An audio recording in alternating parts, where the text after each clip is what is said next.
And we are back for another episode of the Productivity Show. I'm here today with my co-host Brooks Duncan. How are you today, buddy? I'm great. I was just telling Tan he's lucky I had him on mute because I was just yelling up to my family saying 5-minute warning. But thankfully I didn't accidentally unmute, so he didn't have to hear that. So yeah, everything's great. A little busy in the house, but that's all right. Nice. Well, I'm still in sunny Austin, Texas. For those who don't know, I'm TM founder and CEO of Asian Efficiency, residing in Austin, Texas, and I'm still wearing shorts and a short sleeve polo, which I'm sure is very different where you are in Vancouver, but I'm enjoying it. And today we're going to be talking about how to reflect on 2020 and use that to set yourself up for a productive year for 2021. But before we start diving in, one of the things we always like to do is share some of our favorite productivity resources as of lately. So Brooks, I believe you have three gifts for us today. So anything you want to share with us? Yeah, so our top 3 resources this week. The first one is a book. It's called How to Have a Good Day by Carolyn Webb. This was recommended by Asian Efficiency team member and TPS alumni Marmel, but I recommended it to her. And basically what this does is it's a great general productivity overview.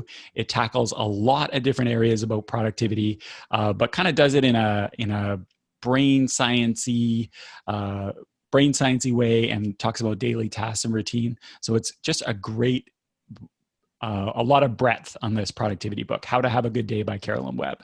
I'm familiar with the audiobook. I haven't actually read the book. I've just done audiobook, but it was a great audiobook. Number 2 was recommended by one of our dojo members, Matt, and it's called Better Touch Tool. And what this is a tool that allows you to remap almost any input device on your Mac. So whether it's your mouse, your trackpad, the bar on the touch bar on your Mac, you can actually make it useful for something. It basically allows any type of input. It allows you to modify. Probably the closest thing on Windows, I would say, is called Auto Hotkey. That's a popular Windows tool, but Better Touch Tool is our recommendation for the Mac users. And the third, this is a good time of year to start thinking about habits and that sort of thing, is an app that I know you have experience with too, Tan. It's called Streaks. So Streaks is available for iOS and Android, and it's a habit building app that lets you form good habits. That was recommended by Dojo member Andy, and it's something I know a lot of our TPS listeners are fans of, is the app Streaks. Awesome. Thank you, Brooks. And we'll have links to everything in the show notes. So if you just want to check it out, if you're listening to us on the app, just swipe and you'll see us there. If you're listening elsewhere, you can just go to theproductivityshow.com/328. You'll see the links in there as well. And if you ever want to get email updates from us where we send you the show notes to you so you don't have to check it out somewhere else, we make it easy for you. You can always do that as well. Just go to the show notes page and there's a form where you can submit there, or just go to theproductivityshow.com and there's a form there as well where we can email you show notes anytime a new episode comes out. So let's talk about reflecting on 2020 and getting yourself set up for a productive 2021. So if you're someone who is kind of like setting New Year's resolutions and you kind of feel like, oh, I've been kind of doing the same thing every year, but I haven't really made a lot of headway. This episode is going to be really relevant for you because I think there will be one missing piece there that you need that will help you make sure that you don't set the same New Year's resolutions multiple times in a row. And I know with the pandemic happening, a lot of you have had challenges with your goals and maybe you've fallen behind or getting back into old habits that you don't like and you haven't really accomplished much. If that is you, you're going to love today's episode as well to make sure that you get a headway into 2021. But if you're someone who's already consistent with like setting goals, accomplishing them, I think there's some going to be advanced strategies for you here today as well. So I also want to quickly announce that we recently launched TPS Plus. For those who don't know who that is, it's our premium version of the podcast where you get the episodes ads free.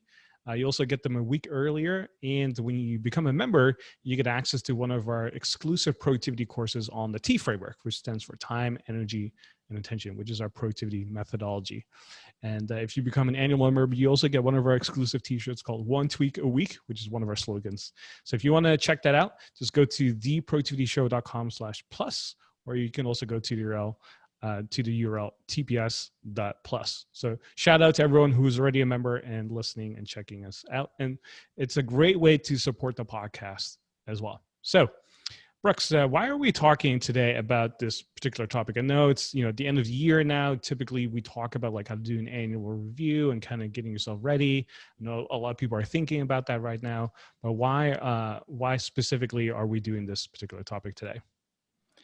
Yeah, well, we've done a number of shows, podcast episodes about doing an annual review. We did one back last year, TPS 279.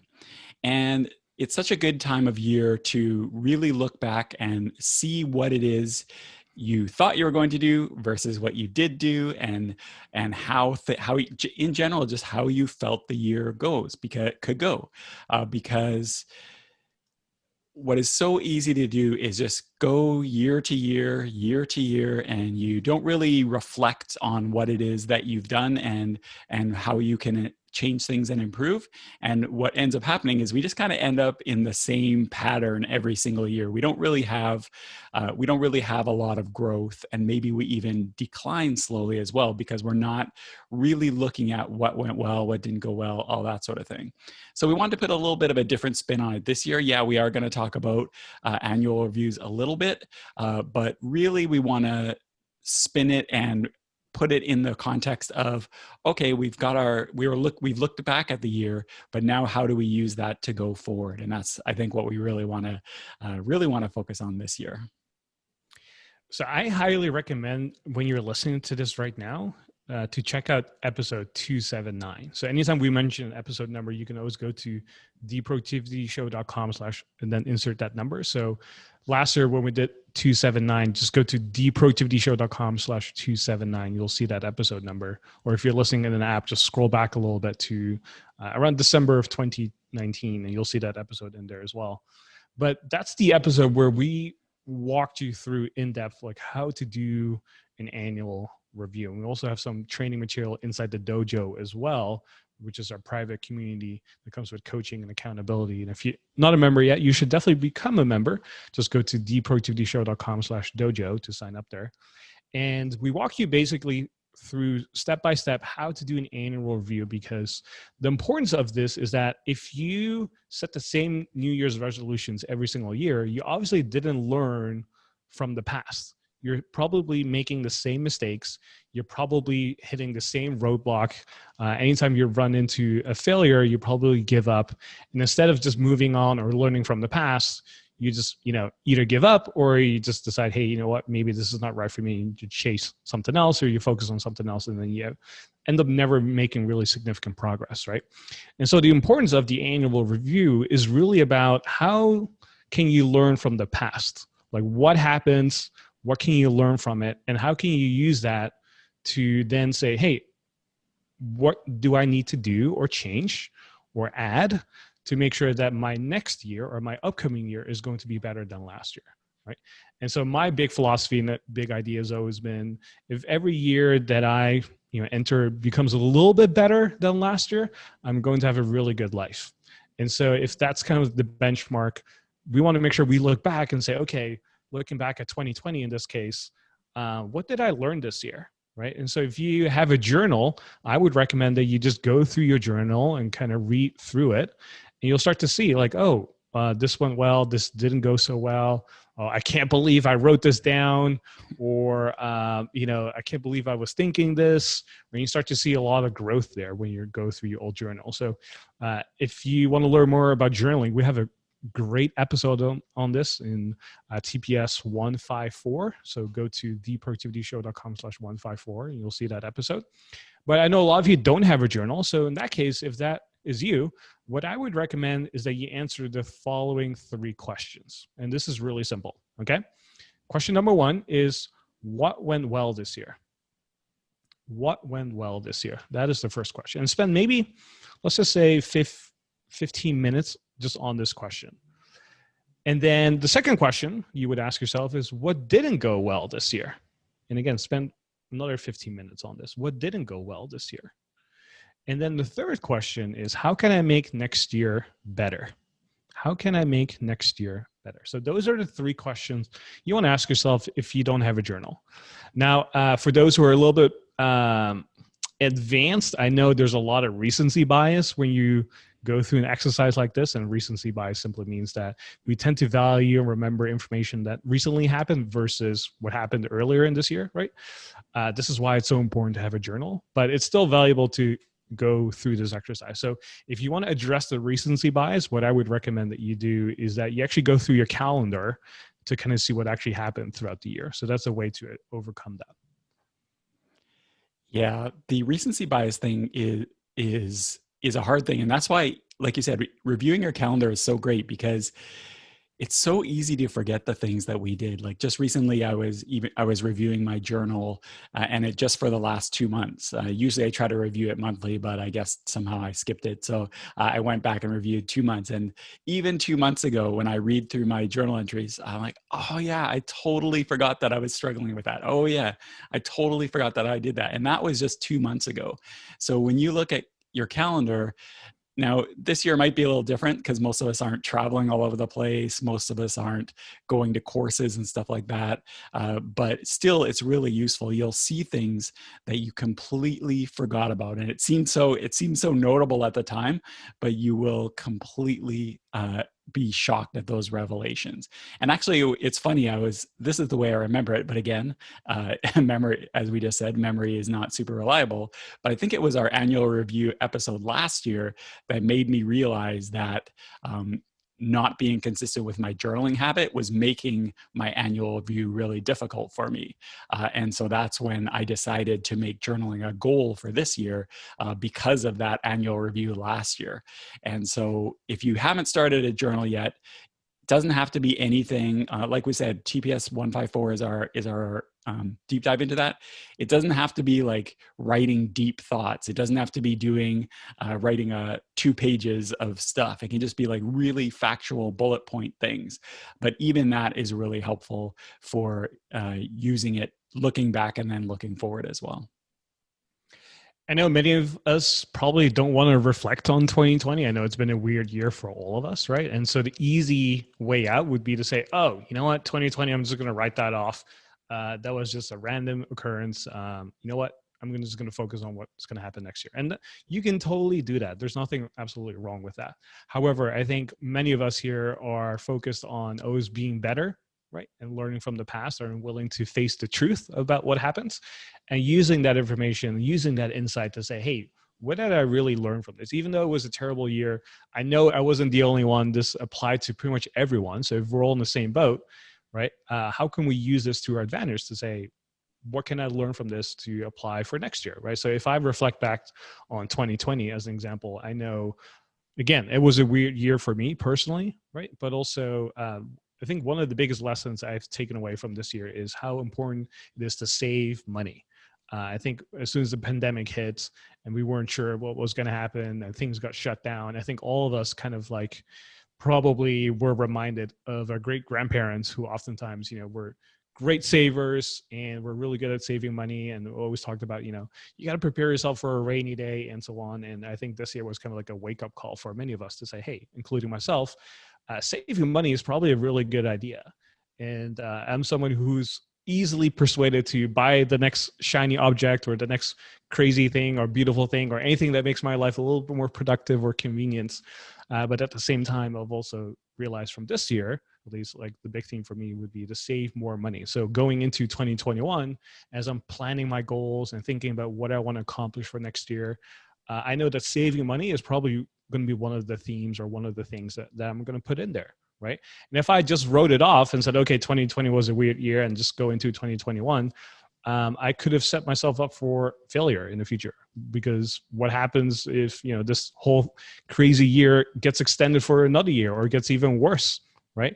Nothing is too crazy out of this world at this point. So you might as well be prepared. And so that's one of the big lessons I took away from this. And like another thing I took away when I reflect back is how valuable having a social life is to be. As someone who considers themselves an introvert or ISFJ on the Myers-Briggs, I like to think, okay, I need very little social time. I'll be okay if I go without it. But during this time, I actually realized, you know what? I value that very, very much. And also travel is very important to me. And not being able to go anywhere has kind of put a damper on me, but for many people as well. But I just relearned and discovered how important that was for me. And so anytime I have an opportunity for next year to go, as long as it's safe, I'm definitely going to take advantage of that. So again, yes, it was a weird year, but there's a lot of things you can probably learn from what happened. So really answer those three questions. Yeah, and sometimes challenges, if we accept that there were challenges, and you know, we don't minimize the challenges in any way, but sometimes challenges, if we really think about them, some challenges, not all, but some challenges can really be turned into opportunities as well. For example, earlier this year, and it really, the way I remember it is that it was around the time of the pandemic started to happen. We really sat down as a company, and we sat down and thought, okay, like, how can we really help our membership? You know, how can we really help people with the things that they're struggling with? And that's what, long story short, that's what came to the way our DTDT sessions came out. They came out in 2020, and we talked about DTDT in the past. We call it do the damn thing. It's basically helping people execute versus learn, like actually take action. And that's something that came out of the challenges that we had when we were that we had and our members had as we were looking through what was going on. And so you can always not always, but you can turn challenges into opportunities, and that's something good that came out of 2020 for us, and it's something we've heard has been really powerful as well. I know for myself, on a purely selfish level, we recorded one yesterday, and I was telling the dojo, it's like one of the highlights of my month is when we get to do that. It's just a very enjoyable thing. And so again, you can turn things into an opportunity if you have that mindset to look for them. All right. So that is the reflection part of today's episode. So we still have 3 tips for you to kind of help you set up for a productive 2021. And that's the part where we look forward. But again, we cannot emphasize enough how important it is to look back and reflect, okay? Because there's just so many things you can pick up from that, what you can learn from that. And I would highly recommend that you spend 45 minutes just thinking about it and use those questions that we just prompted you, because that will help you get set up for a productive year, which is the topic we're going to be transitioning into right now. And that is looking forward. So we have 3 specific tips for you here today. And the first one to get yourself set up for a productive 2021 is to use the T framework to see where you need to make improvements. So if you've been following Asian Efficiency and the Productivity Show for a while, you know we always talk about the T framework, which stands for time, energy, and attention. So it's our methodology for productivity. And we've designed this framework to kind of help you pinpoint exactly what you need help with. Because when it comes to productivity or just being more efficient, I mean, there's so many things you could be doing, right? You could like improve your sleep, you could be exercising more, you could organize your files, you could have like a home redone so that everything is kind of like feng shui and like looking good and feeling good. I mean, there's like a million things you could be doing, right? But this framework is really helpful to kind of pinpoint, okay, this is where I'm probably kind of weak right now. I don't have a lot of time, or I don't have a lot of energy, or I'm focusing on the wrong things. And anytime I feel unproductive, I use this framework to kind of diagnose where things are at and what I need to focus on. And so if you're not familiar with this framework, I highly recommend you check out the blog post that we have on this called The 3 Pillars of Productivity You Need to Unlock Your Full Potential. And we'll link to it in the show notes. But also, since you're listening, you probably want to check out the podcast version of that. So you can go to episode 218. So again, just go to theproductivityshow.com/218, which is the T episode. And then we also did one last year where we kind of revisited it. And that was episode TPS 275. So just go to theproductivityshow.com/275.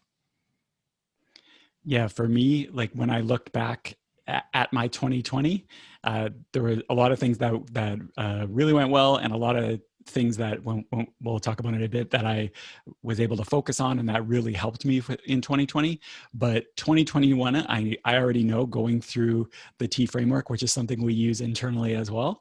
I know for myself, 2021 is energy. That is the thing I'm going to be doing almost exclusive focus on in 2021. And if it wasn't for using this T framework, I wouldn't have that lens to put it through. I'd think, okay, I need to do this, I need to do that.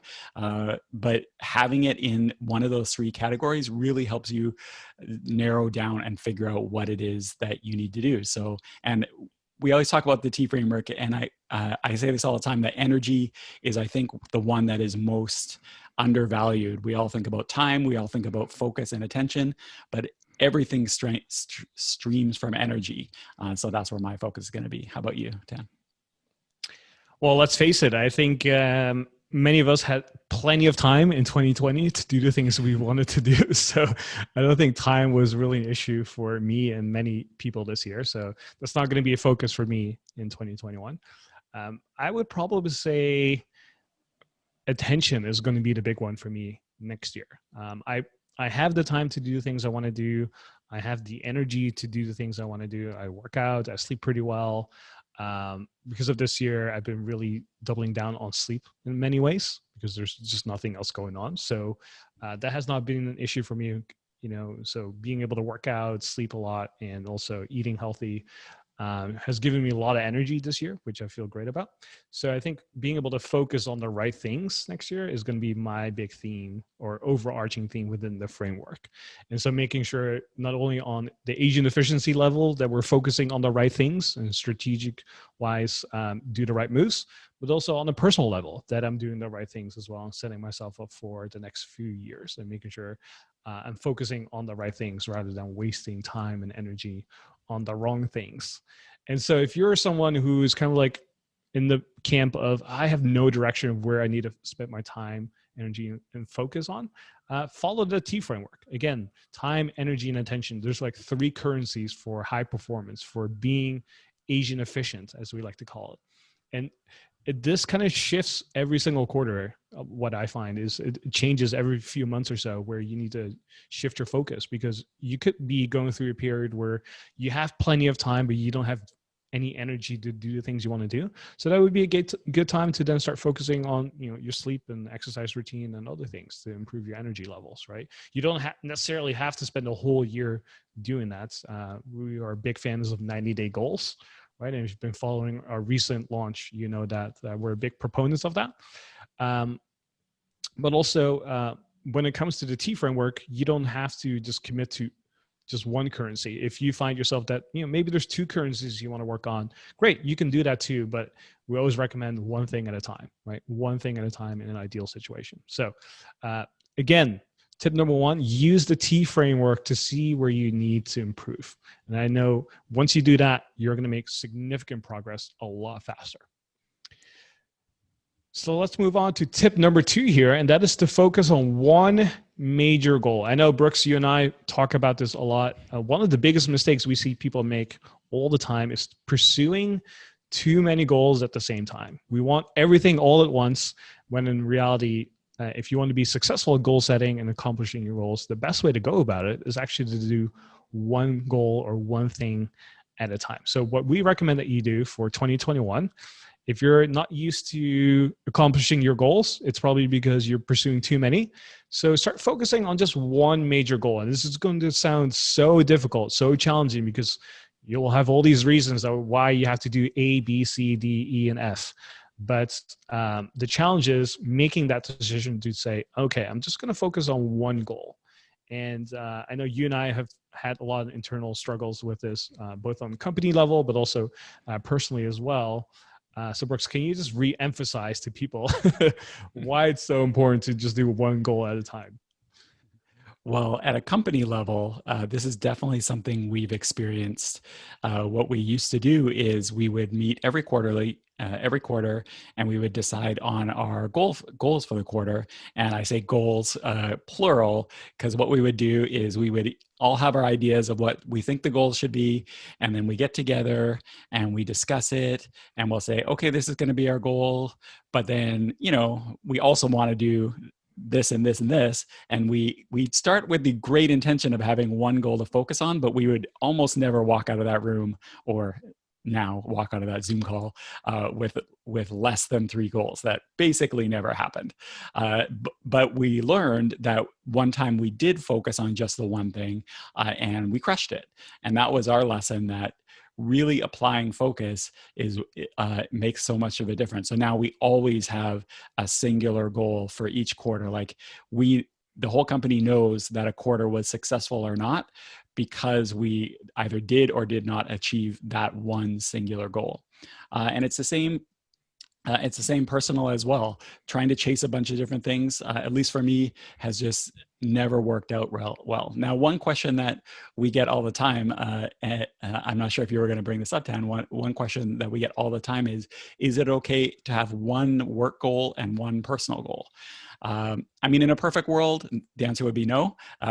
We would say, no, just focus on one thing. But for a lot of us, that isn't really practical. We have something we're trying to do at work, and we have something to try and do in personal. So if you need to have one work goal and one personal goal, that's fine. It'll be a little more challenging, but for many of us, that's just the reality of our lives. I know for me personally, 2020 is when, and I mentioned this earlier, I really learned this lesson where I decided to really focus laser on reestablishing my journal habit. That was my number one goal. And because I had that number one goal, I was able to maintain it for the whole year, and it just became an ingrained thing. If I had been scattered, it wouldn't have been as successful as it was. So now that I've learned that lesson for 2021, I'm going to do the same thing. I'm going to have a singular goal, and that is going to be my number one thing.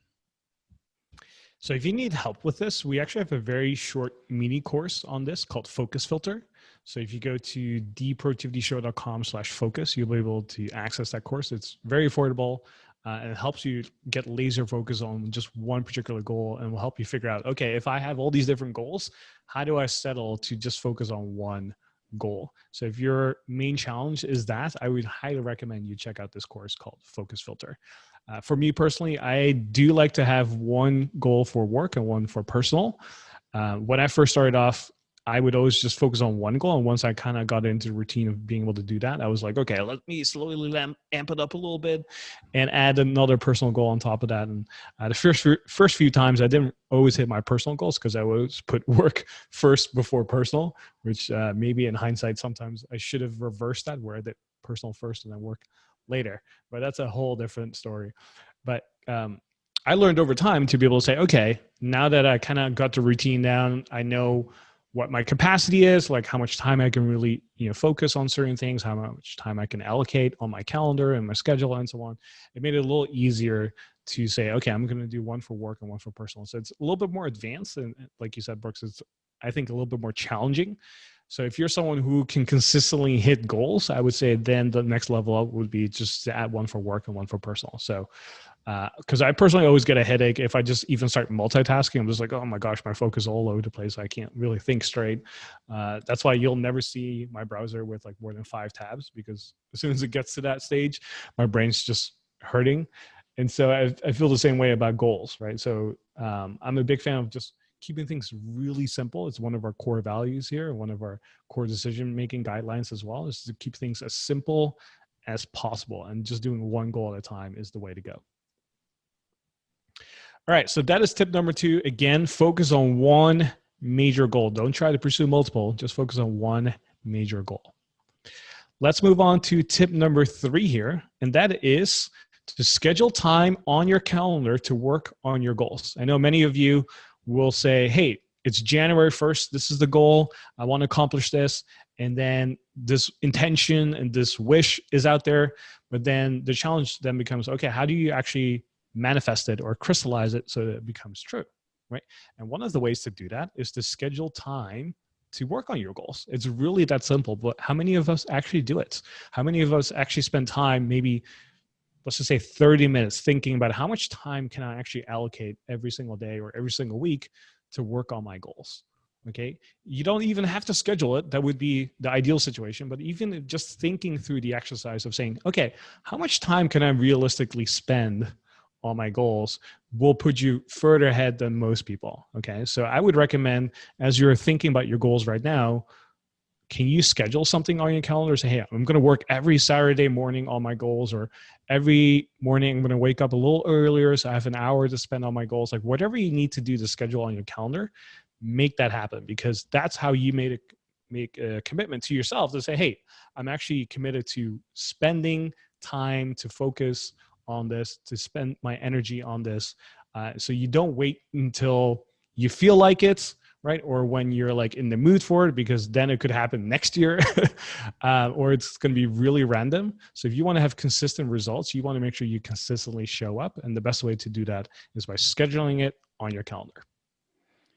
And one thing I will say about that, that is definitely something that is helpful.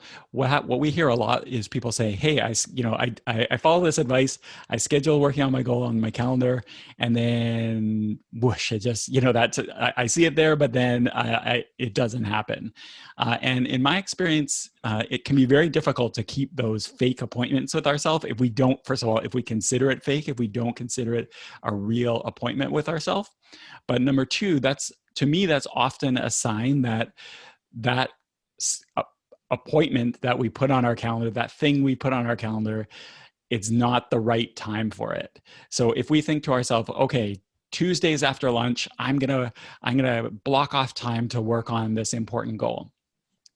And it seems like that would be a great idea, but then always we end up being busy Tuesday morning, and then we grab a bite to eat, and then we're still like rushed in the afternoon, and that time that we chose just isn't a realistic time. It turns out, maybe seems like a good idea, but it's just not a realistic time that block is going to work. So it takes some experimentation. So if you try it out and it doesn't work, try different times. Maybe try like a half hour before work, maybe try like near the end of the day, or in some cases, depending on what the goal is, maybe do it on the weekend, like you said. It does take some experimentation where you're going to put that block. One thing that I've really found helpful is, this is something we've talked about on the podcast before. We definitely talked about it in episode 217, which is with author James Clear, is tying something you want to be doing to something else you're already doing. So what I did is I tied, when I made journaling my goal for the year, I tied it to the daily updates that we do at Agent Efficiency. Every day, every weekday anyway, we all do what's called a daily update, which is a thing in our Confluence system that says what we're going to do for the day. So since that is something that I have to do every single day, I tied my journaling to it. And I basically do them both at the same thing. And that way it's like classic habit advice. It works, and it works so well because you're doing something anyway. So just like shoehorn that thing that you want to do alongside it. So I'm going to be doing that in 2021. I haven't chosen what my main goal is going to be yet as of this recording, but I'm going to do the same thing. Whatever it is I choose as my main goal is definitely going to be tied to something else I'm already have to be doing, because then it will just almost automatically happen. If you're someone who is numbers obsessed, or you're a high achiever, you always want to know, okay, Tan, this sounds great, but how much time should I be spending on my goals every single week? I want to make sure that if you're saying I need to do 10 hours a week, that I know what to aim for. Or if you're just saying 1 hour a week, then I know what to aim for. And if you're somebody like me, you always want to have answers to those kind of questions, like what's a good number? What's a bad number? So my benchmark for anyone starting out would be to say just to spend at least 1 hour a week at a bare minimum to work on your goals. If you don't even have an hour a week to spend on your goals, like chances are you're probably not going to accomplish it, right? So I would recommend to at least aim for 1 hour per week. That's like the bare minimum. I think a good benchmark would be to say 3 hours per week. So if you can set aside 3 hours a week, and that could be like 30 minutes a day and then maybe like an hour here or something, like it just really depends how you want to block it off. I would say that's a good barometer to say 3 hours a week, because you can make significant progress in 3 hours a week. And if you want to go extra credit, this is a little bit more advanced, but if you can do 3 hours plus create habits and systems around your goals, which is a completely different topic, but even more advanced, that's even better, right? So if you need help with all of this, we have a very short course called Calendar Captain that will show you how to organize your calendar and create systems around it as well. with your goals. So if that's something you're interested in, go check out Calendar Captain. Just go to theproductivityshow.com/calendar. You'll be able to access that course there as well. And so when I first started off, I would just set aside every Saturday morning to work on my goals. And at that time, I just didn't have any time to work on anything before I went to work or after work. I only had Saturdays to really spend time working on my goals. And every Saturday morning after waking up, I would just work on my goals. And guess what happened? Asian Efficiency was born. So just one day a week over time, this passion project turned it accidentally into a business, which is now my life work, my career, and something I'm still passionate about. And look what it turned into, right? This impactful business where we reach millions of people now, help many people through the podcast, through the blog, through our online courses, education. And it all started by me just focusing in and saying, hey, I'm going to work every Saturday morning by just writing something on productivity and publishing it on the blog. And just did that for many, many months. And then after a while, it just took a life of its own because people start sharing our contents, and it eventually turned into a business. But it all started by me making this commitment to say, hey, I'm going to work on this every Saturday morning. And you can actually see it. If you're a little nifty, you can see when the domain got registered, asianefficiency.com. You'll see it went live on January 1st. So that's how it all started many, many years ago. So again, you don't have to be great to get started, right? Or you don't have to be great to do anything, but you do have to start if you want to be great. And so the thing I always want to remind people of is you can start off with just 1 hour a week. Like I said, that's the bare minimum. But if you want to accomplish something great, you have to do it consistently over time. So if you can do 1 hour a week consistently over a year, that's 52 hours. I mean, that's a lot of work that you can put into like publishing a book or starting a side hustle, right? Or traveling or planning something. That's a lot of time. So just aim for the 1 hour a week. And if you can, bump it up to 3 and you'll be in good shape. Yep, and do that however you can. If you have to break up that 1 hour a week into different times throughout different days, if that's all you can do, then that's better than doing absolutely nothing. We record these episodes live in front of the dojo and TPS Plus, and one of our awesome members, Alice, says what works for her is blocking 2 hours on the weekend, because for her personally, if she tries to break it up, she doesn't get into that flow on the goal. So that's what's worked for her. But if that is not something that's possible for you, maybe you have to break it up, and then maybe over time you can build up to that longer time. The main thing is just getting started. So that is tip number 3. Schedule time on your calendar to work on your goals. All right, so we shared a lot of valuable information here today, but we're not going to keep you hanging here because we always want to make sure we keep things simple and actionable. So if we have to condense everything to just one action step that you can take right now, what we would recommend you do is just look back at your last year. So this is the reflection point. Think about your last year. What was your biggest takeaway from last year? What was your biggest takeaway from 2020? And how will you use that for 2021? Okay, do that, and I know you're going to have a great upcoming year. And if you want to have links to everything that we talked about in the show notes, you can sign up for this at theproductivityshow.com, or if you want to get specific links of today's episode, just go to theproductivityshow.com/328.